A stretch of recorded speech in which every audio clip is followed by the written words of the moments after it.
profit, passion, and profile. 2 of the 3 will be like ticked off before we agree to work with them. Lesson from mistakes is have everything in writing.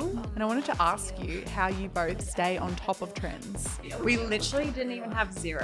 You need a break, otherwise you're gonna burn out. Triggered. Pretty much fake it. Yeah. What do you mean by that? Can you talk about that?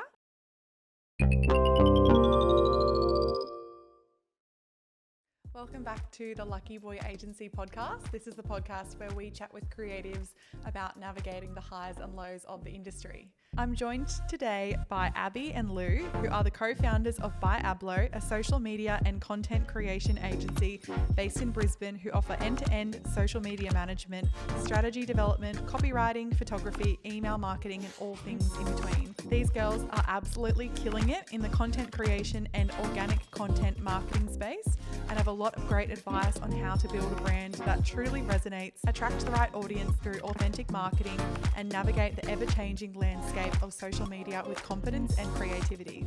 So welcome ladies, thank you so much for joining us all the way from Brisbane. And it always rains every single time anyone from Queensland visits. We love it. Every time. Taste of the real Melbourne. So really excited to have you here with us today. We're going to be discussing all things attraction marketing, building a brand, and the reality of running a successful social media agency in today's fast-paced digital world. Thanks for having us. Oh, thank you. Yeah, welcome. How do you feel? I'm kind of nervous now. So you guys both are the co-founders of By Ablo. Is that how you say it? Yes, which is actually our names combined, which is really creative. I love it. Yeah. Tell me about how you two started working together. We actually started working together in an agency and we were like the only 2 social gals there. So it was like kind of like we got a feel for like how we like bounce and like our complementary skill sets.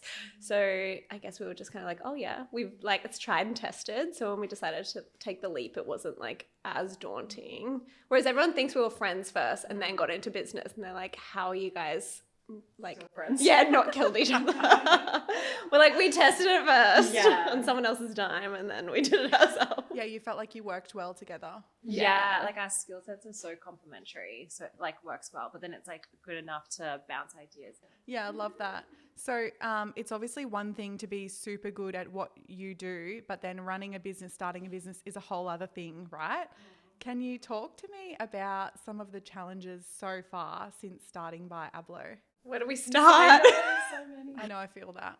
We always like talk, I feel like, because we were quite young when we did it, we were like naive to the fact that we were starting a business. And we joke now, like if it was like, you know, we're 28, 27, if someone asked us to start a business now, we probably wouldn't do it. That's we're actually like, a really good point. Yeah, like you overthink it and you get scared and you're like, you think about money and you think about career progression and as women, mat leave, and then you like, you just would psych yourself out, I feel like. Yeah, you're just getting started. I think we started our business when I was 26, and that's a really good point. Probably if I was a little bit older, 28 now, you would think a little bit differently. Yeah. But you just go straight into it. Just You just learn so much along the way. How long have you guys been in business now? 3 years now, actually, which is so crazy. And I feel like we've kind of like faked it till we made it kind of thing. Like I look back and I'm like, how did we even get here? How do we have all these processes in place that like we just made up as we went? It's crazy. Even like the business side of things, like invoicing and admin, like how did we learn that? Because we didn't learn that when we were in agency. Like we only did our job and that's it. Like we didn't have that account management side that you would have had. The one thing we will say is like people told us from the get-go, like hire like an accountant and hire, you know, so those roles. And we didn't do that from the get-go. And then I feel like a year and a half in, we were like hired someone to do it. And we were like, oh, that's so much easier. We should have listened to everyone. Didn't have Xero. Wow. Like the accounting software, we would just invoice via Canva. Do you want to know a funny story? When we sent our first few invoices, I was too embarrassed that they were called invoice 1 and invoice 2. So I was just making up random numbers. And then Jake got to a point where he said, we're going to have to, like, it's getting too hard to keep track of. Because I thought, I can't send out this invoice Invoice 1. Literally. But you got to start somewhere. Yeah. You do. It's like 00001. Yeah. You're like, it's a new software. Yeah. We've just Oh, transitioned. Just said that. Yeah. It would have been very clever. So you're using Canva to invoice at the beginning. We were, Yeah. which is, and it was like ugly. It was like, we were trying to be like cute, but it wasn't professional. It was so bad. And then we would like, mess up the numbering and things like that. And we'd have to send it via email and attach it. And then we couldn't like keep track of like who was paying. It was so bad. Yeah. And it took us like 2 years to get 0. Honestly, how do you know how to do these things until you're doing them? Like there's no handbook on because, you know, we focus so much on our craft and also the client side of things, but the actual business operations, you just don't know. And we have a really good accountant, which has been a lifesaver. And the difference between a not so good accountant versus a good accountant is massive. I think the other thing too is like we would get a lot of advice from people who are like business owners, but like their structure was different to our structure. Or like, you know, my brother-in-law has a construction company and it was like he was telling me to do things and I'm like, well, your scale is like up here, whereas like, you know, wait, invoicing out down here. Yeah. So it was like trying to apply all these different like pieces of advice that would suit us was so confusing almost, and it like made us feel like it was just like really daunting. So we were like, too hard, we'll just not do any of it. Or like put it off, like, oh, maybe we'll consider it like later on. Yeah. And I watched you, I think it was on your TikTok. You guys been on your TikTok. It's so good. Oh my God. Embarrassing. We just cringe. And Literally, so hard. it's so hard. It's so bad. But I saw the video that you put up about getting a business coach, and one of the things that was really beneficial for you. Can you talk about that? It was so simple. So for everyone listening at home, followed by Abla on TikTok. No, we hired a business coach earlier this year, and she told us like we were just going to her with the same problem over and over, that, you know, we weren't expanding our business because we weren't making the time. And she told us that we should rule out one untouchable day a week where we just like didn't schedule in meetings, we didn't do anything, we just like worked on the business, not in the business. And ever since Surprise! Sorry, ever since we implemented it, it was like this backlog of like always on marketing and things we just never got to. We finally like started like ticking away at it. So that was super handy. And has that been how you've been able to create more TikToks together? Yeah, other things like marketing, like social media. Our website was a big one, trying to build that out and putting case studies on. And even just having the flexibility to have the time to actually sit down and put effort in, because I feel like we would rush around and try and like just get it done for the sake of getting it done. And now we have like the time to, you know, get creative and like try different things. I think it's really good when someone like a business coach positions it in a way of, because I think as business owners, we are always, we want to be 100% productive all the time and working on your business, because it's not client work. It kind of feels like you're not being productive, even though you are. Yeah. And to have someone position it like, no, this is what you actually need to do. It kind of almost gives you permission to spend that day on your business, which is so beneficial. Yeah, because otherwise I feel like you feel guilty almost if you're working on your own and you're like, I have all this client work to do, but that's always going to be there. Absolutely. So if you have this day and you're like, I'm not even going to touch that. So yeah, that was so helpful. And you'd be so productive in those 4 days as well. There is so much that you can get done in a full 8 hours if you actually just sit there and work. Yes. You can get so much done. If you look at your to-do list and you actually sat at your computer for 8 hours, you can get through so much, which is what I always tell myself. For sure. I often like get to the end of the day and I'm like, I've done so much. Like this has been like a 12-hour day. And I look at the time tracker that we have and I'm like, that was 8 hours. That was just 8 hours. But the one thing we found lately is like the more you scale, I don't know if you guys are the same, but like the more meetings, and we are just so bogged down in meetings that just today we were like, this is bullshit. Like we need to either like condense them, cut them away, because it chews into so much of your time. And then it's like we had a to-do list this big, and then by the end of the day it's like triple the length, and we're like, we're just never going to get ahead. Exhausted. Yeah. We need the socializing. It's exhausting. It is. And having to be on. Yeah. I remember I contacted you a little while ago because you made a post saying that you took a Monday off. Oh yeah. And then I thought, if Abby's taken a Monday off, I can take a Monday off. Wow, that was really inspiring to me, genuinely, because we never take days off. No, Mhm. it's I'm like really, really, really bad for that. Even like holidays, I'm like, I feel guilty. Like, Public holiday? Never heard of her. Yeah. I'm working straight through. If there's a public holiday in Queensland, I'm like, oh, I'm in Victoria. And if there's a public holiday in Victoria, I'm like, oh, my clients are in Queensland. Yeah. Better keep working. Yeah. Literally. I feel like there's always an excuse. Like, you can always make up a reason not to like take the day off, but then like you're just never gonna have a day off ever. Literally. And it's just so much better, especially in like the creative industries, to have that time off to like re-inspire yourself. And remember why you got into it. Yeah. Yeah. And like, exactly, that was one of the biggest reasons we started, was the flexibility. Yeah. And then when we started, we're like, okay, so now we're actually working 12 hours a day, 7 days a week. But you kind of love it a little bit, but it's also It's really a love hard. hate. Yeah. Yeah. Yeah. The balance is like really hard to get it right. Yeah. I do agree though. I feel like the more the creative the person is, I feel like the more hard it is for them to switch off.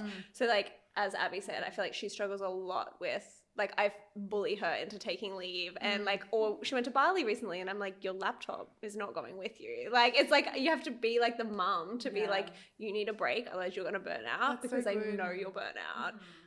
Whereas I don't like necessarily, like, I'm happy to take a break. Can you talk to how you both try to stay authentic while working in this space? I feel like it's really, we struggle because at the end of the day, like, you're a business and you want to like market yourself as best as possible. But then at the end of the day, like, we're humans, and I think we spoke to you about this. Like, people come up to us and say, you're doing so well and it's so easy. And that's so misleading because it's so hard. So we always try and like tackle it, I guess, from like a platform perspective. And on TikTok, we can be really authentic and be like, this is really fucking hard. Like, what a disaster this week has been. Whereas on Instagram, where like we know our clients kind of are, So true. we're like quite polished, and that's like the best version of ourselves. Yeah, that's a really good way to look at it. I think TikTok is the place where you can be a little bit more open and honest, and people share the real founder journeys, which are not as pretty and perfect as Instagram. Yes. But I agree. And I think the best thing is having conversations with people about it, because we're all, exactly what you said. We want to be marketing ourselves. We don't want to get on our Instagram and say, it's been a bit quiet week. Yeah. Lost 10 clients this week. But please come to us. We're really good. Yeah, it's so hard, right? It's so hard. I think we're definitely more honest in person. I think we could probably do better on TikTok with the smoke and mirrors, but in person we're so like vulnerable and honest. I think that's really nice, and having genuine conversations with people, actually talking to people in the community, especially other creatives, about the different struggles, which is one of the reasons why we started this podcast, was just to sort of talk about, because it's not always perfect all the time, and you do go through periods where you do lose a couple of clients, and that, or maybe your confidence is a little bit shot for whatever reason. So knowing that other people are going through it as well is really nice, because then you don't feel like I'm failing and I'm alone. Yeah. Comparison, it's so bad. Yeah. It's actually funny because when we first went full time with BioBlue, we lost like all of our clients almost. Like literally. within like weeks. Oh, like a whole my remit. God. No. What happened? I can't even remember who they were, but I think there were a lot of small businesses. And what happened with you guys? We were like, we're just going to stick it out and like really. You were actually in Europe. You were in I Europe. did go to Europe for like 2 months. But that was great timing. It was I good feel timing. like. But we were just like, we just need to nail down our strategy. Who do we want to attract? Yeah, what is the like caliber of client that we actually need that will stay on? Because that's something that another challenge we were facing, was attracting small businesses that didn't have the budget to do it long term. They didn't have a budget to do it long term, so they were such a short term client that they would just like come on for a few months and then come off, expecting the world but having no budget, kind of thing. So we're like, we really need to revisit why we're attracting this caliber and how it's not like sustainable. So that was like a huge challenge. But like, full transparency, even with that, like, we knew that small businesses, that was like almost the cycle of them. Like, we would get 6 to 8 months out of them and then budgets would dry up.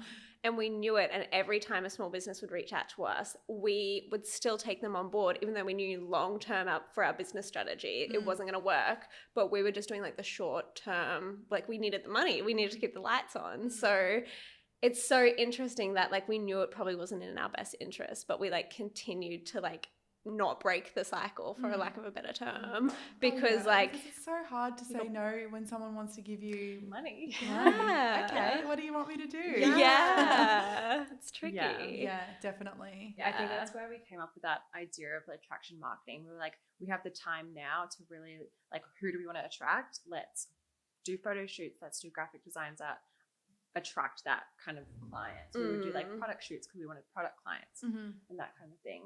So the concept of attraction marketing is essentially just doing the work that you want to get more of, right? Yeah. Pretty much fake it. Yeah. Like fake that you're doing it, and then hopefully they will come. Yeah.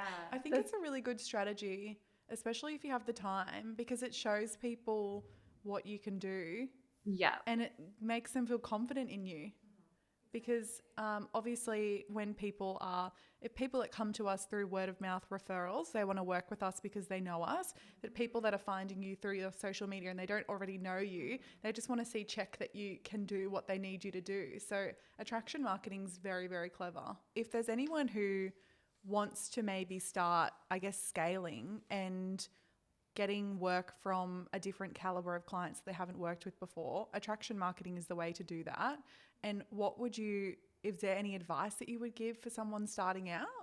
Like my advice would just be, start small. Like don't make it like this big thing in your mind, because then you'll never do it. Like you'll never make the time for it. So like I said, like if you can have 2 hours free to even do one still, or like, do one graphic or whatever it is that you're working on, just do that and then just keep building on it when you can. Yeah, because if you spend a whole day on it and then it's kind of like that work put in versus reward. And if you don't really see a reward from it and you've put in a whole day and you've spent $300 putting together everything for this shoot, it just kind of feels a bit like, I'm not doing that again. Yeah. Yeah. That's the thing though. Like you probably will spend like a whole day shooting this product and then you get one post out of it kind of thing.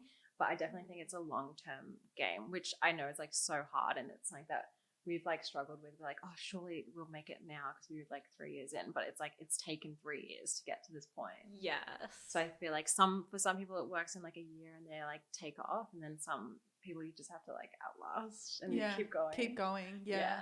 We do a lot of because we like doing the micro documentary style films. So we've reached out to a couple of people that we just think have amazing stories and created films that way, especially if they're brands that we want to be aligned with as well. Yes. Because people just see that and they think, they don't necessarily think, oh, like you did it for free. And not that there's anything wrong with that. Yeah. But it's sort of more, you're just aligning yourself with the brand. You're looking like you're busy and you're shooting great stuff that you can then use in your portfolio. So it's super smart. Yeah, you're getting your name out there for sure. It's really, really important to work with clients that align with who you are, with your values, and like people want to work with people that they like, and we want to work with people that we like. And we're really lucky that now all of our clients, we genuinely love talking to them and they feel like they're our friends. And you want to work hard for your friends and do well for them. Yeah. So we're really lucky. We've had experiences like everyone has when it's not the right fit and it's horrible.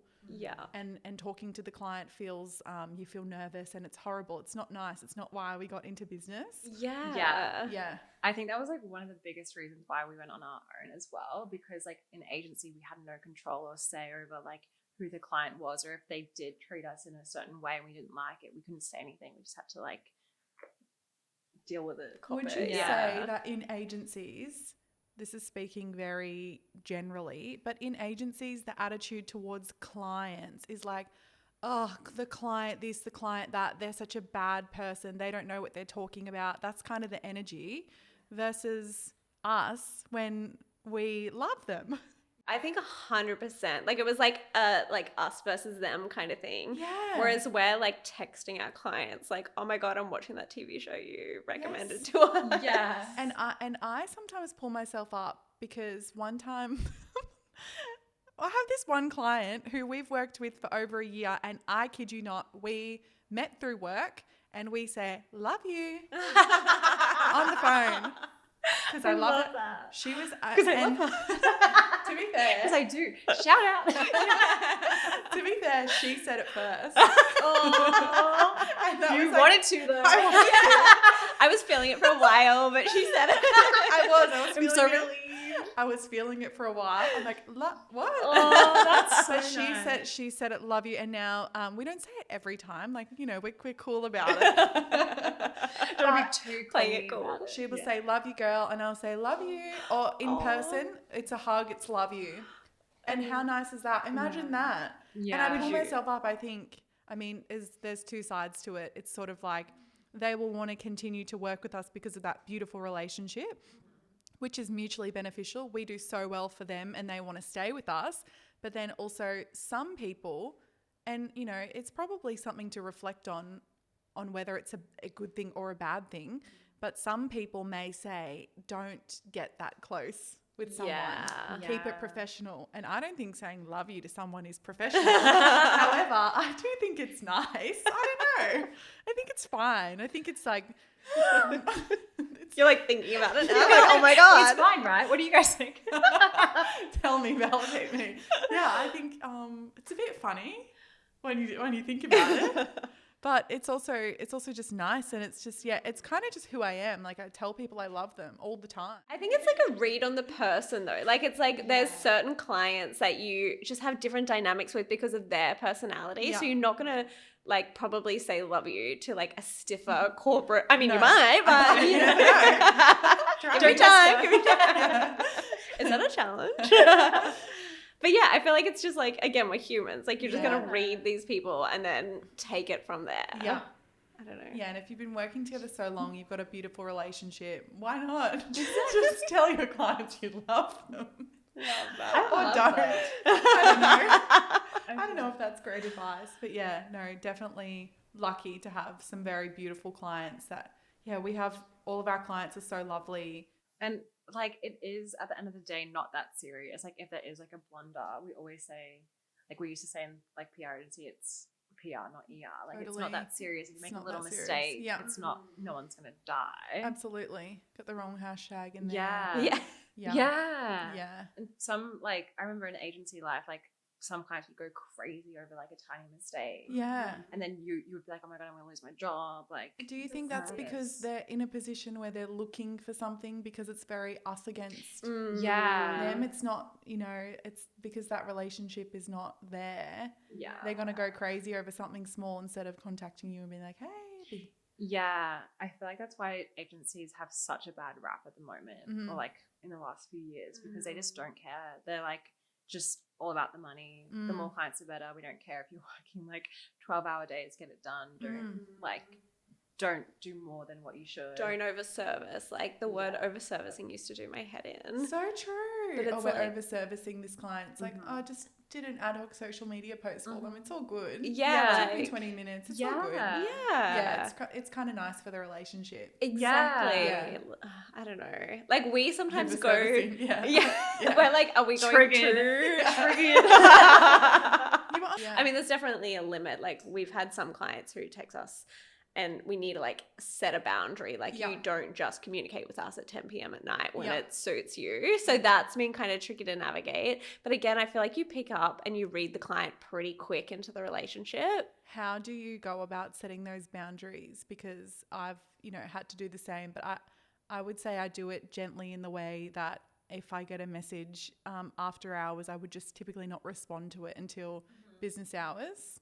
Yeah, we're kind of the same. Unless it's like, everything's on fire, then we'll, pick up the phone. Yeah. But we're pretty good at like weekends just being like, we'll address it on Monday. And I think as soon as you do that a few times, they click on pretty quickly. Totally. Yeah. And I would rather do that than say, just letting you know my business hours are. Yeah. Like that's Just just keep- passive let's just keep it aggressive. light. Yeah. Let's just Again, keep it's it not light. that serious. Yeah, I think the other thing is we have learnt a big lesson yeah. from mistakes is have everything in writing. Like if there's like a change in the agreement or if there's like an add-on or literally even the smallest thing, like it's in writing, let's email this. even if it's like after a meeting, like a whip, and they've said something, we're like, just confirming that you'll be doing this and we're doing this, so it doesn't ever come back to bite us. You said you were going to do this, when it's like no one has it on record kind of thing. That's really smart. Yeah. Because sometimes, We've been like, burnt. yeah, I was gonna say we're a bit too trusting sometimes. Like, people don't always treat you the way you would treat them. Yeah, so that's true. that Have was you guys flawless. used a little AI guy who comes and listens to your emails and then writes everyone's action points? no. Yeah, he's really What's nice. that? His name's Otter, and He has a name. I love that. yeah, his name's Otter AI. He comes into your meetings, he listens, and then he writes everyone's to-do list. But be careful, because if you are in, and I've learnt this, and it wasn't anything bad, but it automatically emails to the recipients of the meeting. And you know when you're in the meeting but your client's not logged on yet, and you're chatting because like they're not in the meeting yet, and you have to accept them so you're safe, but you're not safe because it'll wrap up even that part of the call and send it through. So I remember once it was just like, it wasn't bad, it was just like guessing people's ages, because I don't remember in the start. And it's Tell me you went younger. Tell me you were guessing younger. no, it just said, it was just literally said guessing people's ages, like the first point, and they weren't in the call yet. So we're like talking about how old we thought the client was. It could have been way worse. But Yeah. I can easily let myself overthink about that and think, oh, they're going to think I'm just this or that. And I was just like, okay, I just actively told myself, we're not going to continue thinking about this. We're just going to let this one go. We're just going to, it's done. It's all good. Like once I emailed one of my clients, oh my God, had the same name as my accountant. Oh. And it was, I'd emailed about, it was about a contract or something. And I'd copied in a new client, and I couldn't let that go either. It's not even that bad. It's but not, it's kind of yeah. like, it's just, yeah. I think it's when it's a new client, you just think, oh, they're going to think I'm a bit silly. Yeah. And I'm just going to be like, boop, boop, boop, their confidential stuff. Someone else. But love you. Yeah. Love you, bye. Well, I'll ask you about your mentor. How did you go about finding your mentor?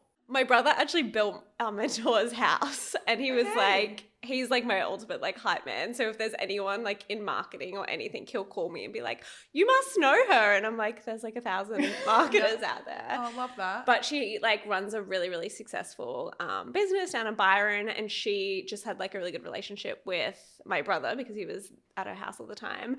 So she just did like a free call with us just to kind of like give us her wisdom. And then I was like, you're brilliant. She's like, well, I actually do mentoring on the side. Wow. Yeah, I think it's hard to find a mentor, because if I wanted a mentor, I would want to look at their life and their business and think, I want to be like you. Yes. Yeah. Whereas if you were to just Google mentors near me or whatever, it would be very much people that are like mindset coaches. Yeah. And not the same as it. Yeah. Like As someone who's an actual mentor, that you look at their life and you think, great. Yeah. Well, we actually had this conversation. We go to like a lot of panels and stuff to listen to people talk. And it's almost like, I don't know how to say this without it sounding mean, but sometimes it's like these people are giving you advice and it's like, well, like, what are you doing that I would like 100%, you know, trust so much or like envy so much that I would take your advice and I'd run with it. Whereas with Tess, our mentor, she's like incredible, like everything about her life. We're like, we want to be you when we're like a little bit older. Like, so we're going to take everything you say and we're really going to like ingrain it in our practice. I actually had someone reach out to me and I jumped on a call with her because she's just starting out her career and her dream is to own a marketing agency. And I thought, all right, I just kept thinking, oh, what am I kind of going to say? But I felt like I did say a few things that were valuable to her, which was really nice. For sure. I think that's another thing with mentors is also considering how far ahead they are. Like, obviously you want to get to that point, but sometimes their advice is just so far from where you are that it's actually not even helpful at that point. Like applicable, you But can't. if you're a year or two, or if people ask us for advice and we're 3 years in, like we think we know nothing. Like how do we provide value? But it's like those little things that like those little business steps or accounting 100%. advice or how do you find leads or like how do you scale that are like way more relevant for people that are just starting out. Yeah, 100%. And that kind of feeds into comparison, right? Is we're constantly comparing ourselves to other agencies that have been in business for 20 years. And Yes. time in the business actually means so much, because if you think of all of the connections that you've already made, think about how many you will make in the next 10 years So or even true. more. So these businesses that we look at and the in the productions that they have, the commercials, all of that, we look at and go, wow, that's really what we aspire to be like, but we're not there yet. And that doesn't always feel great. But then remembering that they've been in business for so much longer than us, and that right where we are right now is fantastic enough for someone who's starting out to reach out to us and say, how do I get to where you are? Which is cool. So to scale your business, all you need is more clients. Who would have thought? Make more money than you can hire people, and then problem solve. Yeah, literally. Yeah, it's like, but how? Yeah. Are you the type of person that, like, once you're like, I really want this, and once I get this client or once I get a studio, I'll be really happy and I won't want anything else. Like, I'll be set. I am pretty good with celebrating things. Jake, not so much. He is really on to the next. So it's sort of about me reminding him of, look what we have now. And he's really passionate and always wants to move on to the next thing. Always wants bigger, better, which is amazing because he's super, super motivated. But I am kind of more, when I get a really big win, I will sit in it a little bit longer and feel nice. But I do take losses probably harder than he does. So yeah. Do you take it like personally? Yeah, Yeah. definitely. I think it's hard when it's your own business. Hey. Yeah. Kind Yeah. of like, how do you not take Yeah. Yeah, still working on that. Yeah. Let us know when you find out how to deal. And I wanted to ask you how you both stay on top of trends. Chronically online. Yeah. It's bad for our mental health, but we're literally like, we're just always online, which is bad and good. It can be quite draining though, for sure. Yeah. I think too, because a lot of like our like biggest supporters know what we're doing. So if they see something we don't know, they like send it and they're like, you and Abby should do this. Yeah. And I'm like, love that. Yeah. So that's kind of handy. Yeah. But yeah, just online. Don't look at our screen time, that's for sure. It's Yeah. embarrassing. the worst. We should actually look at our screen time. But it's kind of fun at the same time. I think that's why like clients come to us. It's like they don't want to be online, so we're online for them. Yeah. Yeah. Which So many great for people. us. Yeah.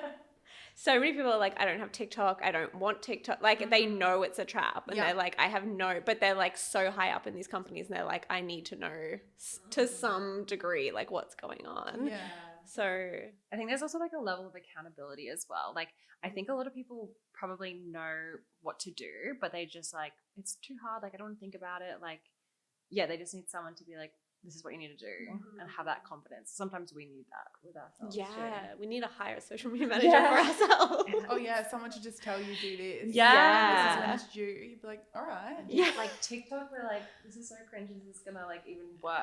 We just need Yeah. someone to be like, just do it. Like, get over yourself. How's it we filmed this beautiful video? It was just a cute little trending video of me walking every day across the road. I saw that. So that was shot on our beautiful red camera, and we took a week to film that.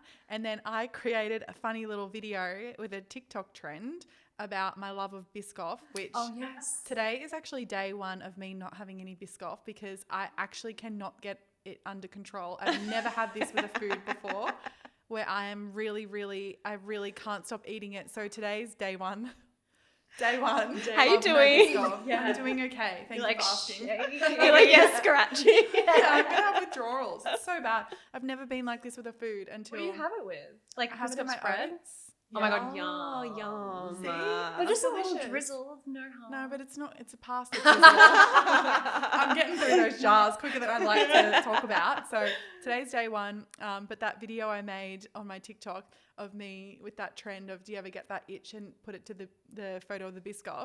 It was like this video that we shot on a beautiful camera that took a week versus one that I filmed in my car and then here and edited it probably real time. This video took 30 minutes to make and it did better. It's always the Always the way. way. It's Yeah. always the things that you put like, less effort in Put with less TikTok. effort in, yeah. Yeah. Yeah, I do think less, that's TikTok says. Yeah. Literally. I think that's like the platform though. It's just Yeah. low effort, Yeah. like real real life. Yeah. Exactly. Yeah. They want Which you to like sucks. film it in app, cut it up in app. Yeah. Like they don't want any of this high tech biz. No. I love that video. That was so cute. I know. Yeah. I love that. Turns out a video of me, my Biscoff addiction does better. It's probably It's very what the people relatable, want. honestly. It's what the people Yeah, want. I think so. Yeah. You should like vlog like day one of not having physical. Yeah, and I'll blow up like Yeah. that guy who said day one, no fizzy drinks. Have Oh, you I haven't seen him? that. Yeah, he blew up. That could be me. Like that will be you. That does more for my business, probably. Yeah. than anything else. Yeah. Great. Do you find like you get leads from TikTok? I feel like From I LinkedIn. LinkedIn. Okay. Yeah, yeah. And one of the best things that happened last year, towards the end of last year, was we were chosen as the top 20 under 40 entrepreneurs for the Courier Mail. And that came from LinkedIn. That's like a direct result from LinkedIn posting. I said to the girl, "How'd you find me?" She said, "Just searched up something on LinkedIn and you popped up." Love Wow. that. But see, that seems like such a big thing. Clients see that as a very big thing, that maybe I went through this like judging process. No, this girl just found me on LinkedIn, posted this one thing on LinkedIn. So funny, saying it was like I was trying to be like educational, and I said, if you keep getting stuck on 12 likes on like whatever, read this. The post got it's so funny. And I was Surely like, people did that on expert purpose. here. Yeah. I'm like, expert here. If your post keeps getting stuck on 12 likes, listen to this. And the post got 12 likes, and I just thought, That's left so it up though. I funny. thought, oh, They are like, I feel like people would have scrolled by and been like, I want to like this, but Yeah. it's kind of leave it funny. at 12. Keep it humble. Take our own advice. So funny. So, what's your strategy for qualifying new clients?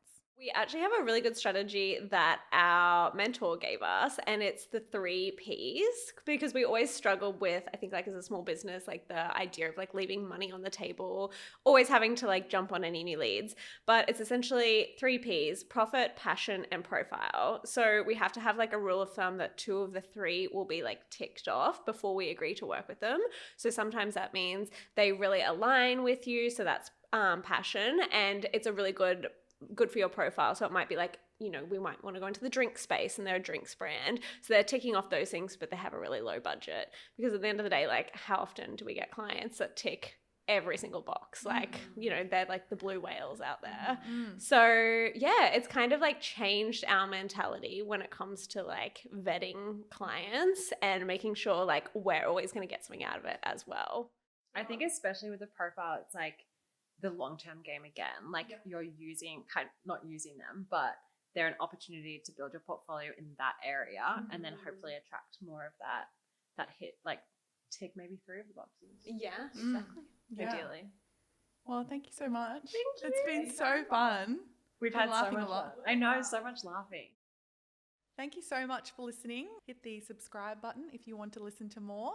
And if you are after some more short snippets, you can head over to our TikTok.